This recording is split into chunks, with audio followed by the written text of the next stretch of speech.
All right, here we go.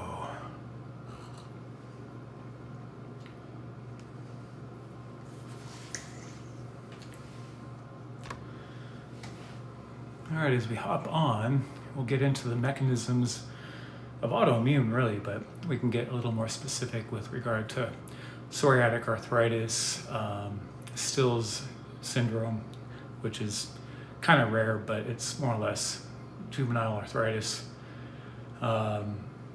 What else? Oh, rheumatoid arthritis, I think I said that, psoriatic arthritis, and some of the connections between one, gut issues, gut microbiome issues, ad nauseum, everyone talks about this.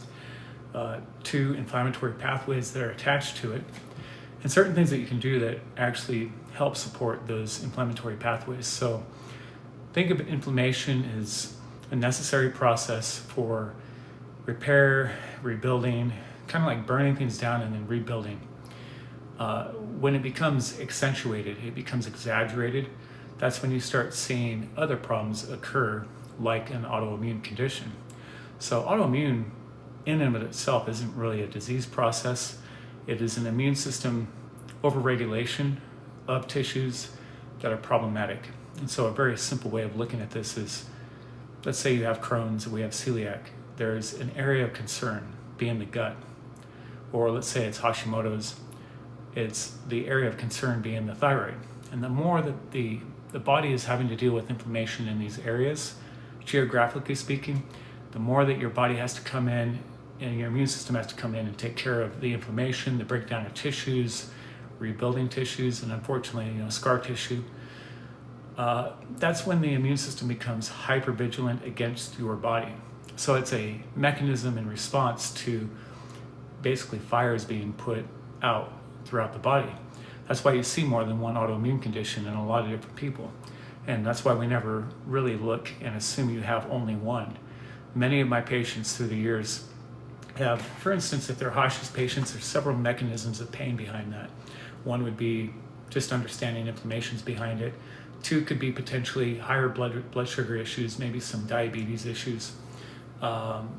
Another possibility here is that they have issues with the microbiome, which tends to cause something into the bloodstream where you have toxic overload into the bloodstream. So if there's enough bacteria producing the wrong products and waste, then you'll have something called lipopolysaccharides as a side product, which then starts this inflammation process. So LPS, and you'll see some people actually test for LPS as an example.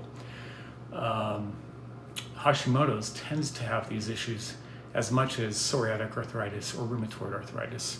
And it's a very essential thing to understand that the body is making do with what it's got. It's not really doing anything wrong. In fact, I would argue that the body does very little wrong. All the body is doing is trying to repair and rebuild as best as it can at any state. If you take away some of the hormones that you need, it's going to be hampered. It's going to not be as efficient in its healing processes. If it has higher loads of inflammation due to constant bacterial infections and gut infections and viral infections, now you're stacking the cards against the immune system and normal regulation of that immune system by your nervous system, by the gut. And by the way, it's that classic phrase is the second brain is the gut. So you have a lot of things that will build and push you in the wrong direction, and the body's always trying to catch up. It's always trying to make sure that it's not going too far in the wrong direction and just keep you alive. But there's a point where there's limitations of matter, there's limitations to what the body is able to do. And everyone's different. That's why no two patients are ever the same. They might have similar antibodies, they might have similar points of pain, they might have similar clinical presentations. Let's say they have vitiligo.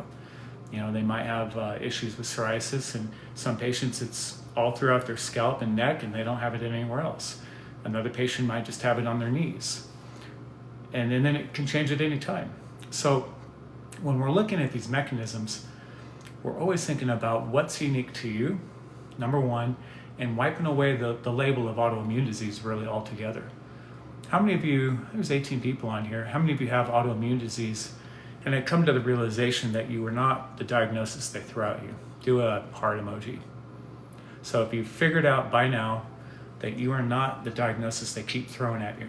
And that could include other things like, MS, Parkinson's. It can include type 1 diabetes. All these autoimmune diseases, there's over 150.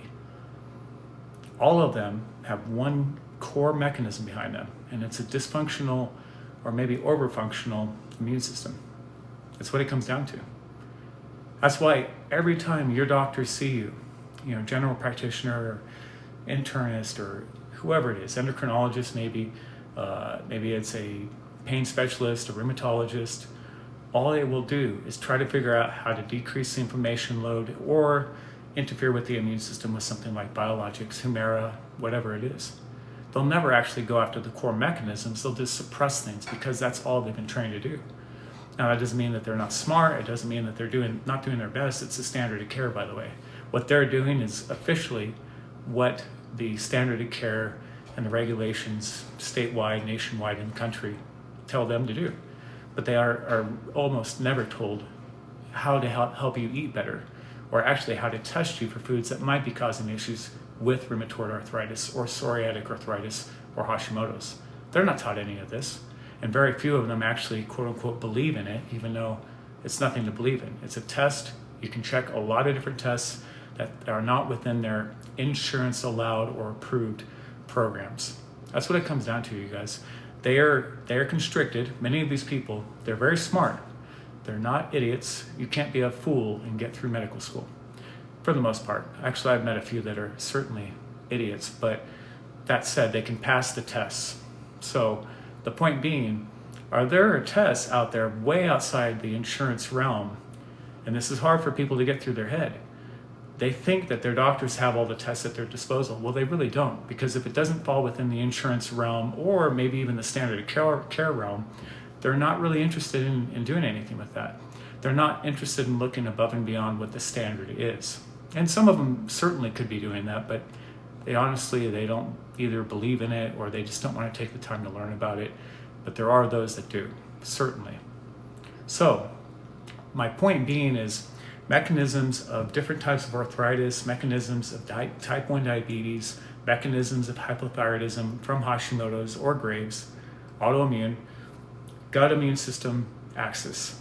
So we got our gut immune axis dysfunction, we'll just call it that. We have something where we have immune system pathways that are driven by inflammation, something called cytokines and prostaglandins, and they become accentuated. They become chronic issues. So you have tons of inflammation over time, every years, maybe decades in the making, and then bam, you're told at 30, 35, 40 years old, you have rheumatoid, you have type 1 diabetes. Wow, how did that happen, doc? Don't know, but here's your drugs. How many of you have been through this process? It's a double-edged sword, Medical care is necessary when it's necessary, but it rarely, if ever, asks what happened that changed you at 20 or 30 or 40 years old from a patient who was seemingly fine to somebody who became sick. What changed? You didn't just hop over the fence and became sick. This was a building process over time. And they minimize that. They don't really care. They're not taught how to look for that anyway. The investigation stops at what's the disease, what's the diagnosis code, and what's the applicable medication to throw down your throat. That's what they're taught. And if you're tired of that, then this is where functional medicine and integrative medicine really become a very powerful way to approach your health that's not focused on a diagnosis. In fact, the less you focus on a diagnosis, they can mess with that. All of the patients I end up seeing, I'm biased because the people I see are highly frustrated and they've been in the system for years. And they understand that there's things outside the box of allopathic medicine. They understand that they're limited and they're going to stop at a certain point for the most part, not always, but for the most part. And they're never going to look beyond that fence outside that yard. They're just going to stay and keep you in there. They're going to stamp that diagnosis on your forehead and tell you, that's what you got, here's your drug, see you later. It's not empathetic.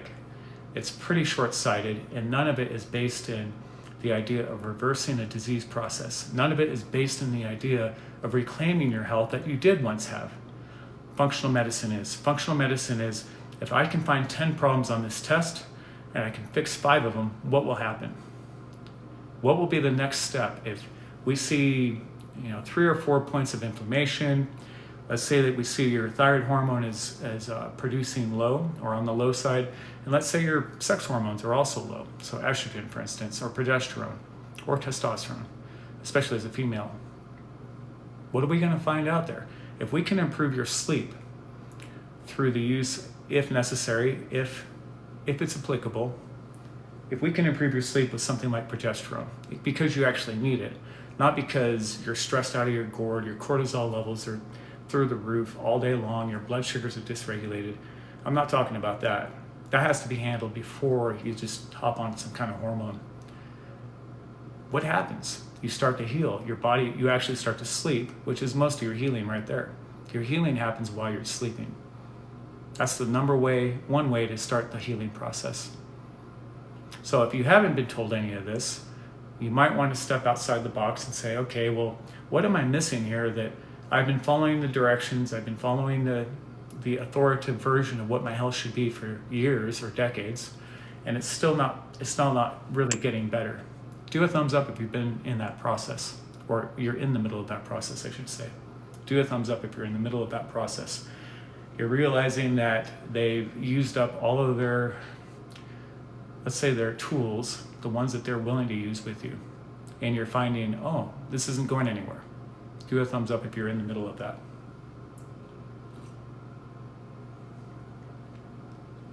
Man, 35 people? Not many people on here tonight.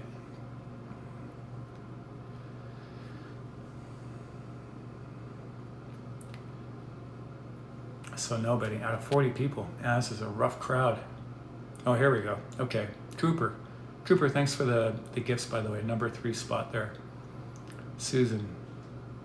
My dysfunctional family, good to see you. Shirley girl. The 2 of you are always on.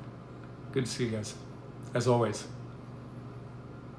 So Shirley girl, I wasn't under the impression that you were in the middle of realizing that you're being treated the same way and really not given any options outside of that. For some reason I thought you were with a functional medicine practitioner. Let me say it one more time. You're in the middle of the process of realizing they've used all the tools they can. In the meantime, they haven't talked to you about your diet. They haven't talked to you about how your microbiome has a huge part in your autoimmune complex and issues. They haven't talked to you about how hormones affect it. Maybe you're perimenopausal or not far from that, and you're seeing a change in hormones. No one's even beginning to talk to you about the possibility that you should probably consider talking to someone about the process of onboarding with things according to where your blood tests are, according to where your hormones are at. Not just throwing hormones at you, which is what they did with my wife, and a lot of my patients have been through this. They will go into the office and they'll just throw progesterone or synthetic estrogen at them and say, well, let's try this, let's see how you feel for a month. Very little secondary testing. They'll throw them on it. They might do initial testing, and then they might do a secondary test unless the patient asks for more. And most of the patients I have will always ask for rechecks, and then I have to add in a few more. So, oh, you did this all yourself? Good for you. And that's the idea. The idea is that you essentially become so understanding of the process of autoimmune disease, and that you're the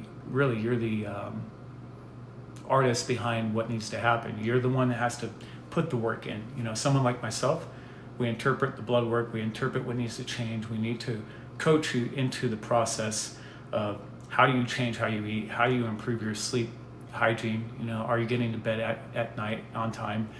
Are you discontinuing blue light exposure, 2 hours before bed? All these little details.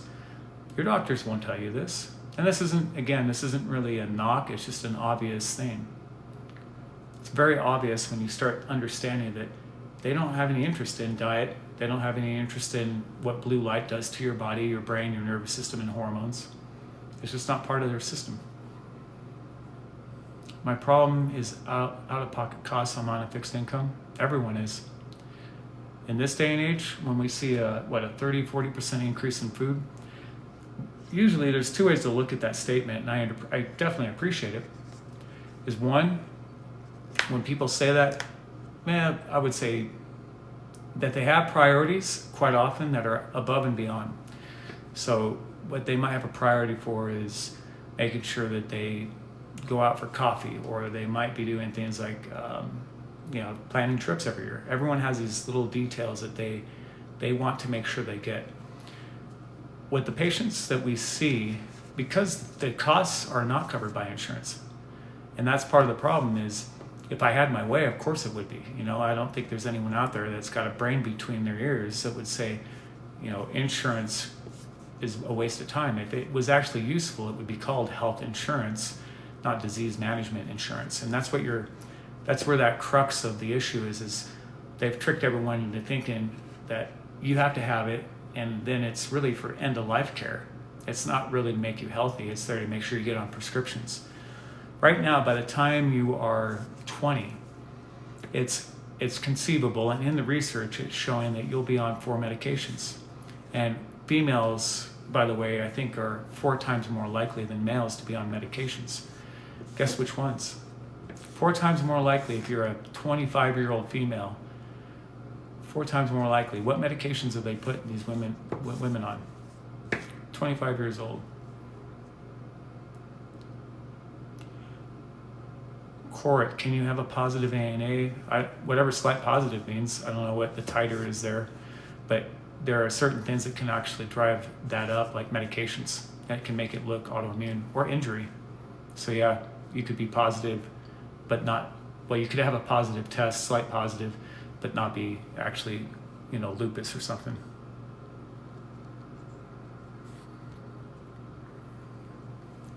Insulin?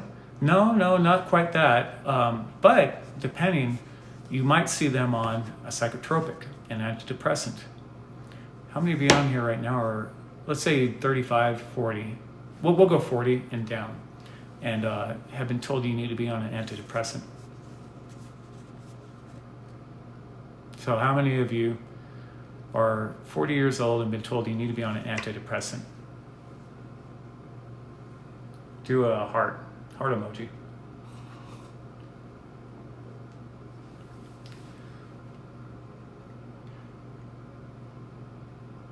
No one?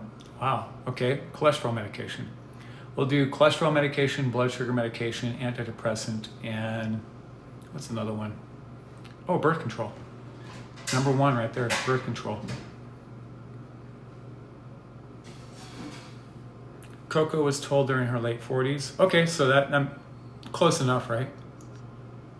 Since take Cipro, I have difficulty walking now. These effects are dangerous.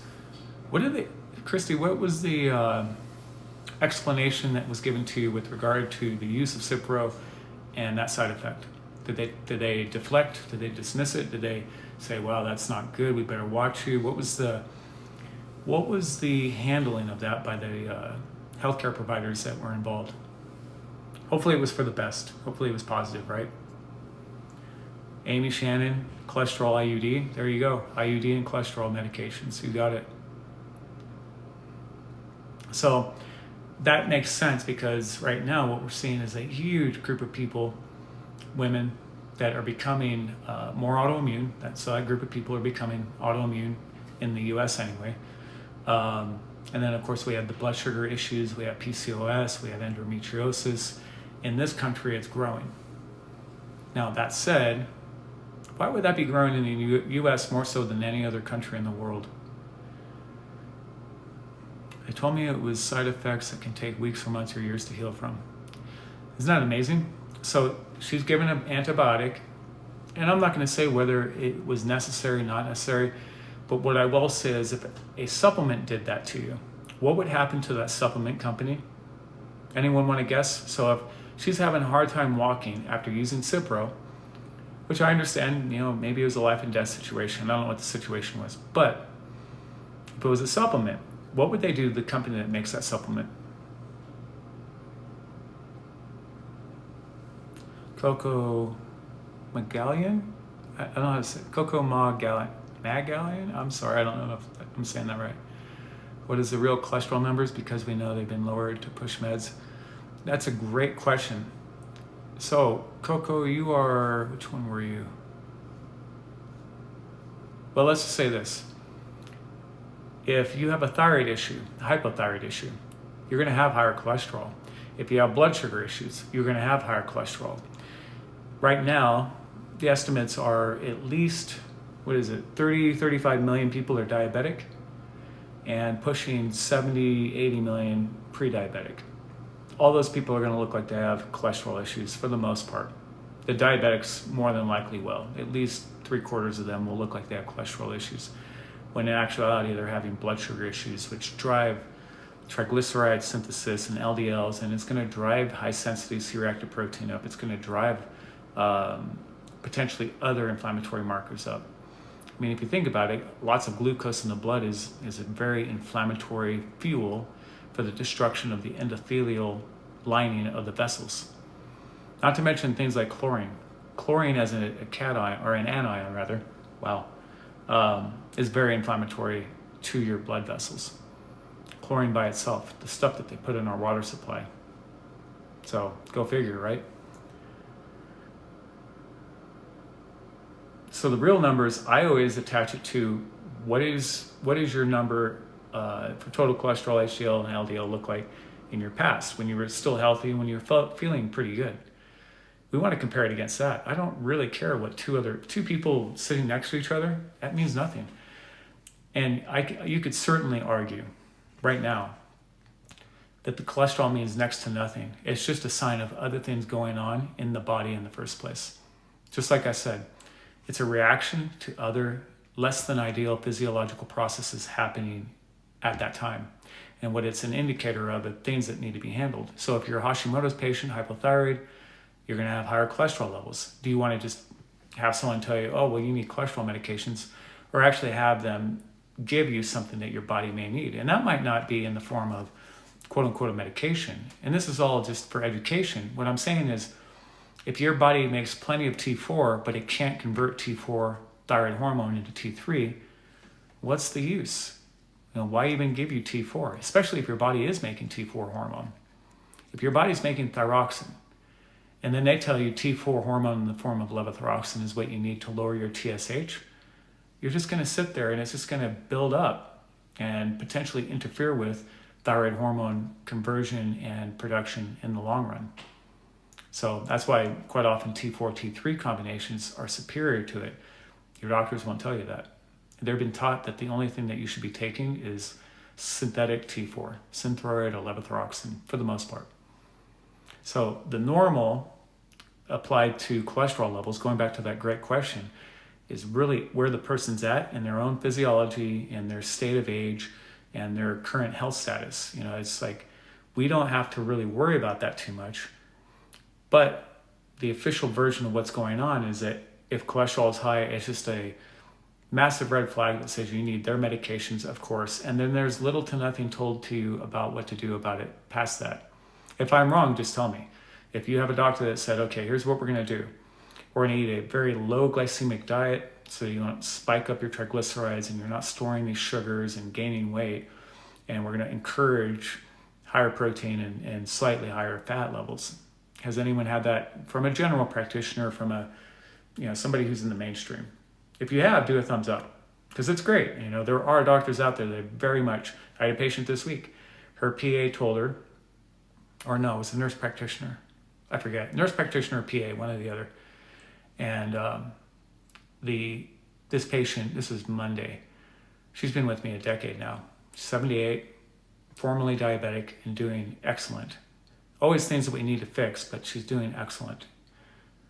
The nurse practitioner had said, I think her total cholesterol, she took our tests in, she showed them to them, and I think the total cholesterol on this particular test was 205 or 4 or something like that. I forget the number because it means nothing to me.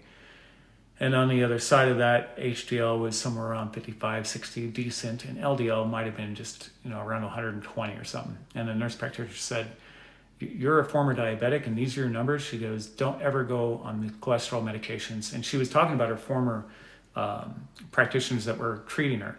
And every one of them had noted, well, she's diabetic, so she needs to be on these meds no matter what. This nurse practitioner or PA, whichever it was, said, do not listen to them. They've been trained, and they've been trained by a group of people who are just selling medications. That's all they're doing. So There are doctors out there, or even organizations and groups that'll tell you pretty much everyone should be on cholesterol medications. Pretty bizarre thinking. Please help. I need help with high cholesterol. Freedom Forever.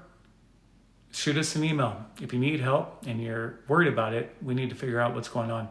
Is it blood sugar issues? Is it autoimmune disease? Autoimmune disease can drive higher cholesterol levels. Anyone know why? Why would your cholesterol levels go up as you're dealing with autoimmune disease of whatever kind, whatever flavor you've got, or flavors, I should say? Robin Duncan, thyroid nodules, normal TSH. Robin, I think, Robin, have you been on here before? It seems like I remember your avatar, maybe not. So she says a normal TSH. Who wants to talk about that? How many people on here? There's only 26 people. Man, I am getting murdered tonight on here. Must be my horrible breath. So TSH, how many of you guys are dealing with the issues of quote unquote high TSH or normal TSH, and everything else like T4, T3 looks normal? A1C 5.3. So Robin, I don't know your case at all, but for the patients that I have that have a lower end A1C like that, somewhere between 5.1 and 5.3, if we've been doing a lot of work and we've changed your diet and you're getting more than enough protein and fat, and we have a 5.3 at that level with some work behind it, that's great. If it's somebody who's just kind of figuring out they need help and they know there's something going on with the thyroid and they're just entering into this arena of thyroid dysfunction associated with low blood sugars, I don't want to mix my words here. If you haven't done any work yet and you don't quite know where you're at with regard to blood sugar stabilization and thyroid health, then it's a good chance that you're chronically hypothyroid, or at least dysglycemic, which means you're going up and down all day long. And it can be a little confusing because 5.3 for me would be a perfect number if we've done all the work we need to get you healthy. But if you're walking into this with 5.3, I'm going to say that there's a good chance that maybe you're going low on your blood sugars consistently. And low, I mean like 60 or 70 on a glucose test. So TSH, the normal that they give you, is probably going to be different for you and how you feel. And the best way to look at this is figuring out where your TSH is and when you feel the best. Like let's say you've done some work, like Shirley girl, she's done a lot of work and she's like, wow, my energy is an 8 or a 9 or a 10.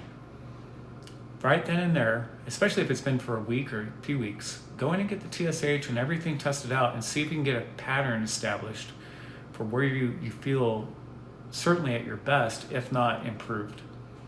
Because there's a good chance that maybe you do better between 1 and 2 on your TSH levels. Even though the normal goes all the way up to 4.5 for some labs. I've seen labs as high as 6. So it really comes down to you, once again, as an individual and not being treated as a diagnosis. But what is a TSH, by the way? So normal TSH to me, typically for patients, is at least somewhere between 1 and 2, maybe 2.5. That would be quote unquote normal because that's where they feel well. Normalcy doesn't equal health. You know, we've been confused into thinking, well, as long as I fit into the norm, which is just an average, a bell curve average, then I'm okay. That's not how this works. Robin, I put my numbers up. I don't know if that means in the chat.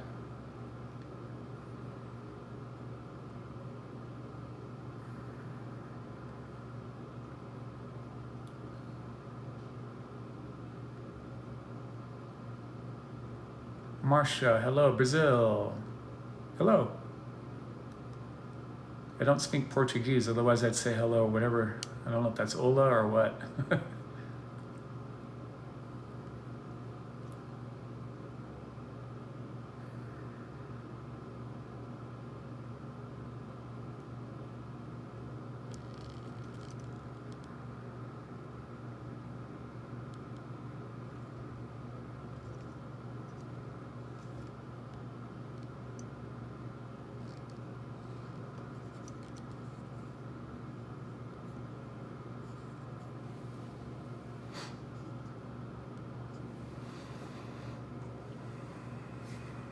This gives Cairo vibes. Talking about hormones, selling labs that are often unnecessary. You know, Tony, that's a good point. Who really determines what's necessary and unnecessary in the world of health? Well, the people that control the healthcare system, right? So pharmaceuticals, once again, insurance companies. So the 19 people that are on here, how many of you think that there is some gatekeeping going on? And it doesn't matter if it's a freaking chiropractor on here talking, an MD, a DO, a nutritionist. It could be a dentist. I've seen dentists on here that actually integrate functional medicine in their practice. It's a beautiful thing. But isn't it interesting that we got these people I would call bootlickers, because they love the authoritative system of anything, you know, whether it's government or healthcare and belief systems within healthcare. And I don't really mean to call you names, but what I'm saying is the ability to say, you know, maybe, just maybe, the pharmaceutical interests and the insurance lobby and all these things are a detriment to healthcare and human beings' lives. Do a thumbs up if you guys agree with that. I mean, if it's so good, why would we have one of the most miserably failing countries with regard to healthcare in the world? Look at infant mortality alone. Look at infant mortality, and we're on the bottom of the list and getting beat by almost third world countries. That should make you ask some questions, shouldn't it? Instead of just saying unnecessary tests and that's not proven. Well, okay, so what you're saying is people should be forced to suffer because somebody hasn't proven it for the last decade or 20 or 30 years. That's why so many people leave this country, because they've got a iron fist and a chokehold on the healthcare of the American human beings, the families of America. It's because we are literally at the mercy. We're at the mercy of bankers, insurance companies, and, you know, the revolving door of, you know, conflicted interests or conflated interests. That's it. So if that's what you think, great, don't get those tests. How many of you would like to have access to tests that you find possibly as a key to the health that you want, regardless of what your doctor says? Let's say you read about homocysteine as an example. Okay? So you read about homocysteine and you find out that it's absolutely linked to heart attacks. Absolutely. For 50 years that's been known. Why won't they run that test on the average patient that they're concerned about? Why won't they run a homocysteine test on you if they're concerned about your heart? Robin orders her own. Okay? Because you know what's going on. So when people like Tony come along and they say, that's unnecessary, you have Cairo vibes and hormones we don't need to look at hormones. Well, why did they have to reverse the Women's Health Initiative from 20 years ago and say, oh, we did all that data wrong, and by the way, the synthetic hormones were the ones that were driving cancers in females. In the meantime, the bioidentical have been ignored and demonized. Well, that's weird, because the pharmaceutical companies have the vested interest in the synthetics, not the bioidenticals. That's why. It comes down to money and economics. And you're naive if you think it's anything else. It's economics and cruelty to it. In my opinion, it's a lot about cruelty. There are people in this world that would like to see certain things happen that have to do with the loss of life, in my opinion. They didn't want to give my dad a certain care because he was 94. Yeah, exactly. So there's magical little things, just like CD said. He's 94 years old, so we're going to ration what he deserves. In a free market, you would just say, hey, I would like to have the access to that treatment, and we will pay for it. Now, that's where things get gray, CD, and I don't mean to sound callous. You're playing with other people's money with health insurance, right? It's not just yours, it's also these bankers and insurance companies' money, and that's who's dictating that. So it's a double-edged sword, and that's one of the problems, is insurance is dictating what you do or don't get. That's why we have these crazy things that are happening at the moment with certain executives and healthcare, because they are taught to make money hand over fist above human life. But at the end of the day, that's not really the problem. The problem is the populace has been taught that insurance should be responsible for their health care. In reality, you and I, as individuals, should be responsible for our own health care and have the ability to pay for what we want out of our own pockets. Now, there's a deeper message there. You should be able to take care of your health without some other company being in the middle of it, telling you and another doctor what the hell you need. That's where the evil is. And that's why I keep bringing up bankers. As they destroy the economy, as they make things worse, when you have to take money out of your savings to pay for groceries or a mortgage every month, this is a bigger problem. And the stuff we're seeing with healthcare and insurance is the last thing we should be worrying about. It has to do with the destruction of the money supply. And that this is way off topic, but for those of you that get what I'm saying, this has everything to do with the value of your money and your hard-earned work not working for you anymore. Insurance shouldn't even exist. You should have the ability to pay for doctors in the first place. And that doesn't mean socialized medicine, by the way. It doesn't mean more taxes. It means that if you were to go back 60 or 70 years and you see what the value of the dollar would do with regard to buying a house, we've lost at least 75% of that value since 1960. So that's what the real problem is. The real problem comes down to too many hands in the cookie jar and devaluing your savings at the same time, especially this decade. Freedom Forever, I just spent 14 hours in an emergency department for a 15-minute consultation. And what's crazy, Freedom Forever, does anyone know what that cost will be? Because we're all paying this cost. This is on a massive level for hundreds of thousands of emergency room visits per day. I don't even know how many there are per day, to be honest. I would assume millions, actually. Millions of visits to all the emergency room consultations and whatnot. But can you imagine? And what did you get out of that? Like what ended up happening when you showed up, and what did they tell you? Freedom Forever. And we were talking about cholesterol. I know you were concerned about that, but what are the other things that are going on? Joey, completely agree. Awesome. Like, it starts to make sense. You're like, wow, you're right. They've been both sides of the fence. I'm nonpartisan. I have no heroes. I don't care who's in office at all. What I care about is where they decide to borrow money and send it everywhere else except here. There are certain places that won't get their money cut off, but we will get our own resources cut off, like our veterans. Our veterans don't get taken care of, but we have veterans outside this country that certainly do get taken care of. And I can't say anything about anything because it's all politically incorrect. But once you know, you know.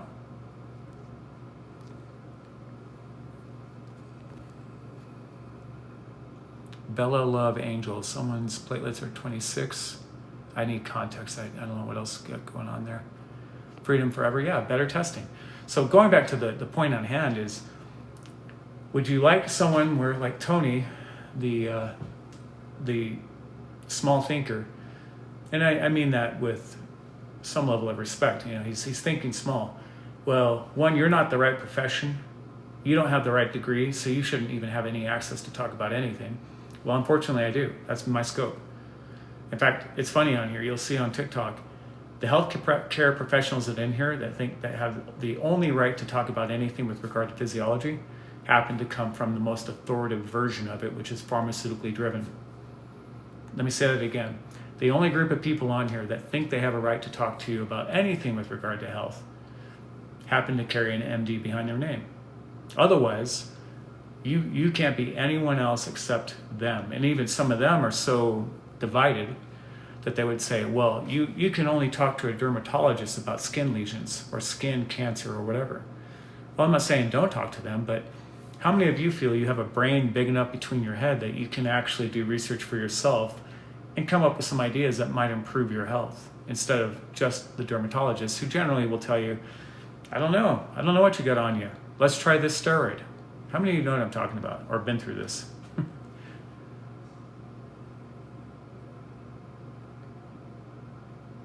Okay, so you get the feeling it's like, wow, it's a steroid, it's an antifungal, it's an microbial or antibacterial, antibiotic, whatever.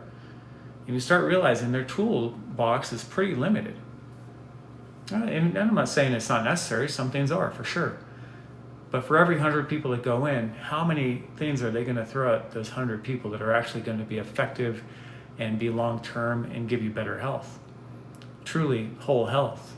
Not many, unless they're doing things above and beyond.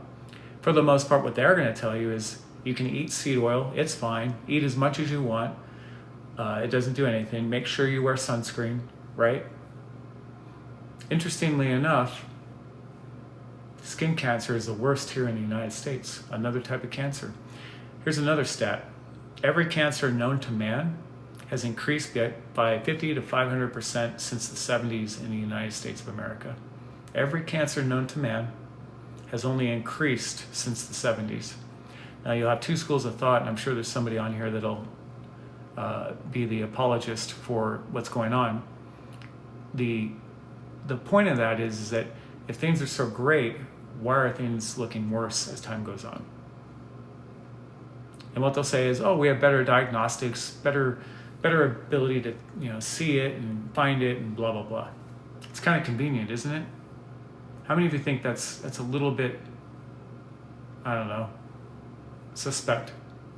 How many of you think that it's a little suspect that every cancer known to man is only increasing as time goes on in this country? Kind of makes you think, right? So you start wondering what actually is behind the motives, behind the education of the authoritative version of what your health should be. What is the motivation behind the education the people get? Not their motivation, not the doctors. What is the motivation from the textbooks and the professors and researchers above them and the institutions by giving them the information they get to call themselves whatever degree, MD, DO, whatever specialists, oncologists? Ultimately, what is the end game for these people?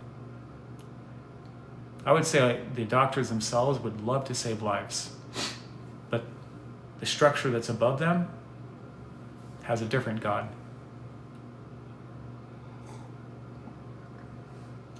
And I'm not talking about making a living. I'm not talking about people doing well because they worked hard. It's not the same thing. I'm talking about the infrastructure that coordinates healthcare in the United States specifically. And it's been here. If you go back 100 years, you can read a lot of books, because at that time, these organizations like the American Heart Association, the American Cancer Association, the American Diabetes Association, do you guys know that that's all revolving boards? People that are on the boards of these organizations just revolving, along with them revolving into and out of pharmaceutical companies, medical school boards. Do you know that? Do a thumbs up if you did not realize that there is a circular, let's say pathway that they all take between them and Monsanto and Cargill, all these organizations.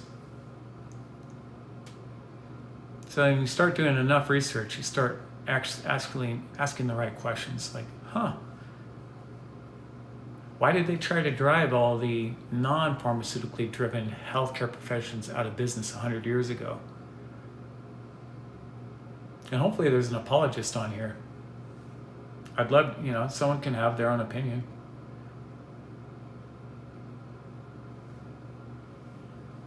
Someone can certainly say, oh, well, it's because, in the 1900s, 1910s, 1920s, there were just a bunch of quacks running around, right? Interesting. Were they? What were they actually up to back then? Judy, I almost said Judge Judy, Judy Bridge. I don't know where that came out of. Hepatitis B vaccine for a newborn. Yeah. So I can't say too much about that because my little live just goes away, if that makes sense. But how many of you know what Judy's talking about and understand the implications of what she's talking about? Because it's a beautiful, beautiful subject, very controversial. And there's a lot of nurses out there that very much questioned this when it first came out, by the way. That and the chickenpox vaccine. Freedom Lover. I've had 2 bouts of melanoma in situ. Thank God, and a few other skin cancers are removed. Yeah, that's the stuff I'm talking about. I mean, that's great. Get it taken care of and whatnot. Now, what's interesting here, Freedom Forever, I would highly suggest you look this, or everyone that's on here, There's several sources. The easiest one, and currently I'd say the most accessible understanding of what's going on here, is go check out Dr. Jack Kruse, and he'll give you not only a really robust, massive amount of information about what sunlight's doing. Interestingly enough, you'll find that people who have jobs under fluorescents and LEDs and go out in the sun and get burned have more incidence of cancer than people that are out in the sun regularly. Very simple. So people who are out in the sun regularly for short duration, but build up and get a tan and get real dark. Think of like a carpenter, for instance, versus people who are constantly in caves, basically in buildings and houses. And there's a lot of them out there. Those are the people that end up with those issues. And Freedom Forever, I don't know if you would fit in that category or not, but I would highly recommend the understanding of what UVA, UVB, and infrared actually do to our eyes and our brains and our entire hormonal system. It's not talked about enough. I have to talk about it at least once every time I'm on live. I would feel like I would be wasting your time if I didn't at least talk about that momentarily. Slow dosing your sunlight, ideally 7 to 8, 9 in the morning, 6, 7, 8. If you can get up at dawn and look at that sunlight for whatever the duration is that you can handle it comfortably. Always to your comfort level. You can't figure it out since you work outside your whole life. Yeah, go check that out. There's research on that, but go check out Dr. Jack Kruse on the melanoma, and there are other additives to it. It's not just fluorescent light and whatnot, but it's also blood sugar levels. It's also exposure to seed oils. So Freedom Forever, what I'm going to suggest is that I'm going to guess you're not a paleo-based or maybe a carnivore-based style of eating most of your life. So now if you were, then I'm going to be having to hold my tongue because I don't know what else to say at that point, admittedly.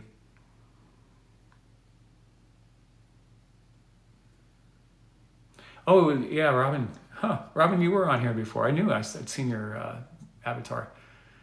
It was an incandescent, and it was like I did remember it, and I still haven't seen it though to buy it. Because I've not looked on Amazon. I don't want to buy it on Amazon, in all honesty. I'd rather just get it like Ace Hardware or something like that. Yeah. So Robin's been on here. I don't remember the last time you were on here, but that's how often I talk about light therapy, and the significance of light for your physiology. Which, by the way, Freedom Forever, the time of day, what time of day are you out, and what's your job? So are you out, are you in the middle of 10 to 2 o'clock in the sun, or is it first thing in the morning, 6 to 9? It sounds like you said all day, but when does it actually start and end? Because that is part of the problem. There's a different wavelength of light that's happening every few hours, basically. It changes. Still, Alan, is light therapy okay? You're talking about just the red light therapy? It is, but it's not the ideal. There's no replacement for sunlight. But if you can't get out, I think, still, Alan, are you the one with, I think you were on last week. Were you the gentleman who was dealing with fusion, I think, and you're in a wheelchair? There was somebody on here last week. No? Okay, sorry. You can use it, but it's certainly not the most ideal. There's no replacement for the sun. That's a Jack Kruse statement. He calls it Tina. There is no Tina. There is no. Oh my gosh, what's the A stand for? Anyway, basically there's no substitute. But hey, better than nothing. Most of the day between 7 and 3:30, all seasons. So that's the one part. There is no alternative. Thank you, Alan. Oh my gosh. Wow. Nailed it for me. But yeah, that ideal sun, Freedom Forever, would be that 7 to 11 time, and then minimizing it throughout the day, and then going back out actually toward dusk. Are you paying attention? Yeah, I'm talking my ass off. What will happen to you guys is if I got a thought in my head, I got to look away from the screen and I got to keep on track. And I, might be digging for information, so I might miss the same person's stuff over and over again. Yeah, I had a few questions. Well, it's a good thing you're not paying for this, I would assume, Stormy. Thanks for the gifts, by the way, you guys. Let's see who's on here. I think Stormy's yelling at me through the screen. What do you guys think? CD, thanks for the gifts. Go look at the list here. We got CD, Robin, and Still Ellen at number 3. Evie, Judy Bridge, Shirley Girl, My Dysfunctional Family, Freedom Forever, John. Dogs behaving badly. What does that mean? Honey Love for You, Isabel, Sky, Ed, Christine, Fry. How many of you are enjoying the talk tonight or bored out of your gourd? Think I'm full of shit.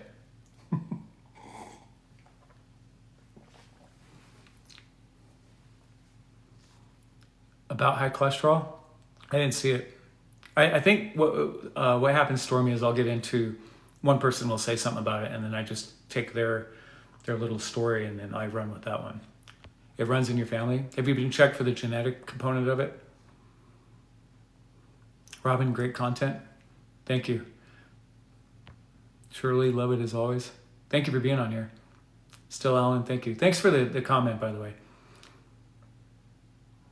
Judy, first time and loving it. Awesome. Good to hear that. And my best friend's family. So Stormy, you're asking for somebody else, I guess. Stormy, what we'd want is to see, well, here's a couple ideas.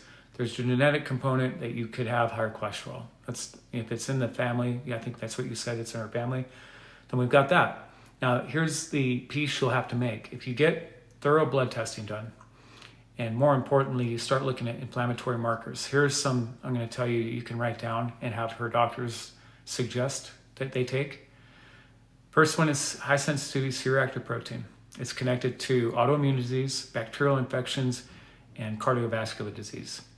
The higher it goes, the more likely it's going to be bacterial infection, for instance. So let's, I had a diabetic patient. This is going back about a decade, maybe even 12 or 13 years. And our C-reactive protein tests, high sensitivity C-reactive protein, there's 2 of them. Do not let them run the CRP test. High sensitivity CRP. Anyway, we ran his tests. We're working on his diabetes. He did really well right out the gate. He was a truck driver. And his name was Don. I forgot his last name. I can't say it anyway. But anyway, Don. And I'm looking at his test and he's like, I think his CRP was somewhere around 287, something like that. And I was shocked. I was like, what in the heck's going on here? That's not good. And I showed him the test. I called him in actually because I was like, this isn't good. Is there any infection that you don't know about? Root canals, any open wounds, nothing. And he didn't put this on his history. He didn't tell me about it. But he had an open ulcer on his toe for a couple of months. And he hadn't had it treated or something. I don't recall the details, with his GP, I think is who he's seeing at the time. And so I said, well, I don't like this. So what we're going to do is just have you go straight to urgent care. We don't need you to wait another week or 2 for somebody else to look at it, whatever the case is. You need to go to urgent care tonight. He did it. Urgent care doc was like, well, you're starting to show basically you're becoming gangrene in your big toe here. And she said if it went on another week there, he probably would have lost it. And that was shocking because he thought it was fine. He didn't really feel any pain. That's part of the problem. So that's one way of looking at CRP. Cardiovascular disease, really between 0 and 10 or maybe 20, is very helpful for that particular consideration. So another one would be fibrinogen, ESR. I'm leaving something out. I think I said homocysteine. Those are the really great tests for considerations around somebody whose family may be dealing with higher levels of inflammation and you're not sure what to think because they have this familial, hypocholesterolemia. So, that's where we would go. Also, another consideration is thyroid disease in that family. So do we have hypothyroidism and do we have a consideration for low thyroid, higher cholesterol levels?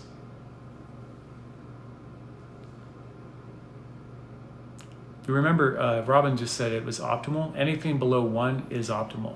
Now the range they'll throw at you is like at LabCorp, they're going to say 1 to 3 is okay.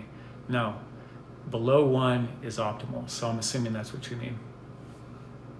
Stormy. Love being, hey, dysfunctional, good to see you. From Australia, no less. How big of a problem it can cause? I don't see cholesterol as a problem ever. The body needs cholesterol 100% of the time. And if somebody has that disposition, genetically speaking, to make more cholesterol, unless someone can give them an absolute answer on it, no one has one. I've never seen anyone. And by the way, those people don't necessarily have any issues with cardiovascular disease and heart attacks. Some of them do. So at that point, it's kind of a guessing game on what's going to happen. So you have, your cardiologist involved or whoever's on that case. But, if you have a history of cholesterol issues and let's say, well, there is research that exists that if you've had a heart attack, for instance, and they see your cholesterol going up and you get on statins, there is research that does show promising results with statins after the fact. So, but before the heart attack, there's not really anything that's pointing to it. And here's another consideration. They're currently getting really ready to release statin-like medications. They're not statins, but they reduce cholesterol. How many of you know about this?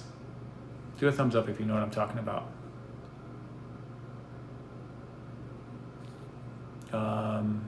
Even LDL, yes, even LDL. If high sensitivity C-reactive protein goes high, that could be an infection is what I'm saying. But if the cholesterol is high, that could be autoimmune disease, that can be liver dysfunction. It can also be attributed to heavy metals. You can see changes with the cholesterol and heavy metals. There's a lot of moving parts in it. Like 190, I don't know which one you mean 190, so is that, and that's obviously you're not talking about total cholesterol. I think you're talking LDL. Yeah, I'm not impressed. What's the total cholesterol level? This is a marker I like to use.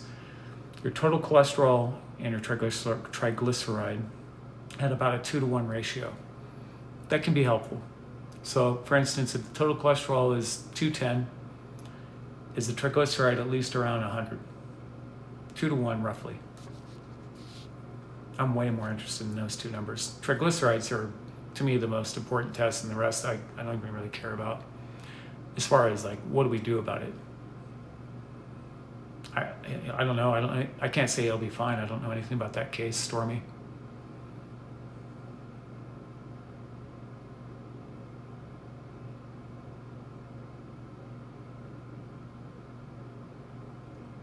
Robin, dsDNA, that's going to be connected to autoimmune. If it's high, depending on how high it goes, but that's autoimmune. So you're looking at lupus or something. It's more of a confirmatory test for it. So if it's high, that's confirmation that you're much more likely that that's what's going on. So you do the ANA test, right? And you do your anti-dsDNA test. It's kind of like the next step down. So for me, like what I would like to see is what does the ANA test look like? And what's the ratio? What's the pattern? Is it speckled, homogeneous, nucleolar? And then, if we're still kind of on the fence about it, then you might run that dsDNA test. And if it's positive, you've got autoimmune. You could see some things drive it up, but more than likely that's autoimmune. Robin, do you have the actual titer for the ANA test that you had before the dsDNA test? Stormy, most likely, I can't answer that. I don't know anything about his case. I would be giving you, unethically giving you an answer to something I have no clue about. I don't know what his case is. I don't know anything about him, so I can't give you one thing or the other about it. You know what I mean? It'd be like reading a crystal ball. So what? His cholesterol is 190. Okay, it's the end of the story. There's other doctors on here that'll say immediately, oh yeah, he's got to be on statins, or he'll have a heart attack. You'll literally see doctors say that.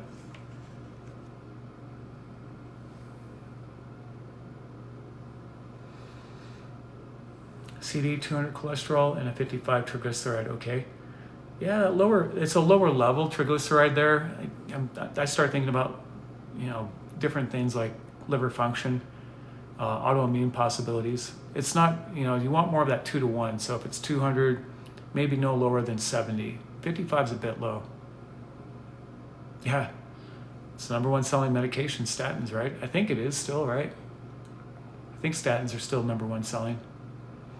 And what's number 3? I think levothyroxine might be 3.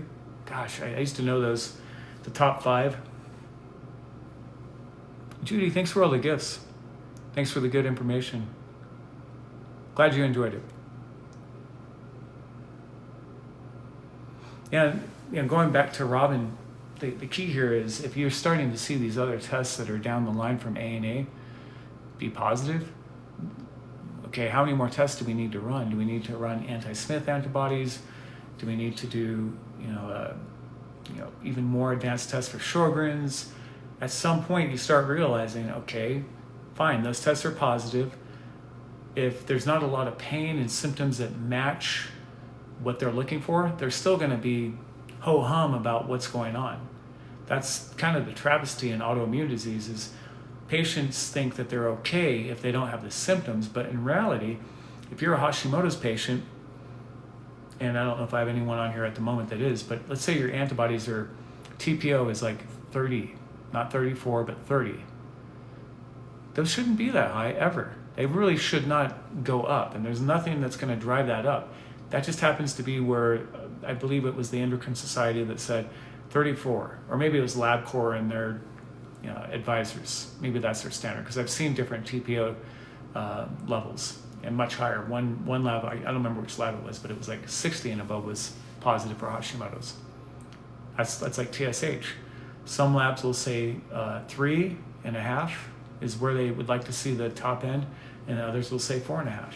One I saw said 6, which is crazy. And that doesn't even include your age. The older you get, the less hormones you tend to make, and then you start seeing these changes, and they ignore it. They don't even really care. It's like somebody said on here, their father was 90 plus years old, and they don't deserve treatment anymore. It's kind of sickening. It's like, my mother-in-law. They wanted her test and her procedure for quote unquote potential hyperparathyroid issues to be completed by 80, because after 80, guess what happens? It magically doesn't matter anymore and they can't operate. How many of you are aware of that? So she had to complete the surgery by that time.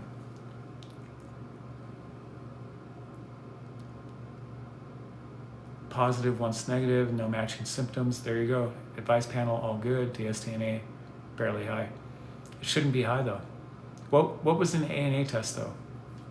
What was the number of the titer on the ANA test? I'm sure you had it, right, Robin?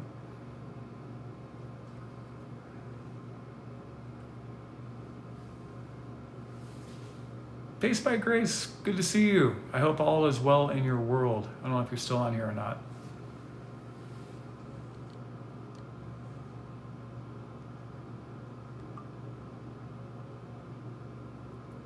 Titer's high and normal. So Robin, this is that trap that a lot of autoimmune patients fall into when they're in the infancy of developing it, is they'll have ups and downs on those titers. And it can be argued that infections, medications can change that titer. So if you're on a bunch of medications and at the same time you're going through some level of infections, maybe root canals, yeast infections, H. pylori infections, gut infections, whatever they are, then it could argue that they're going up and down for that. In my experience, if somebody's got any level of antibodies after more than 3, where they're up, down, and up, they've got the condition. Now, how severe that expresses itself, no one can guess at that. But you shouldn't have those going up and down like that. They should just not even be there. So, all right, well, I'm gonna hop off for the evening. Happy Monday. Have a great day, you guys. Great night. I think great day in Australia. Happy Monday. Have a great day, you guys. Great night. I think great day in Australia.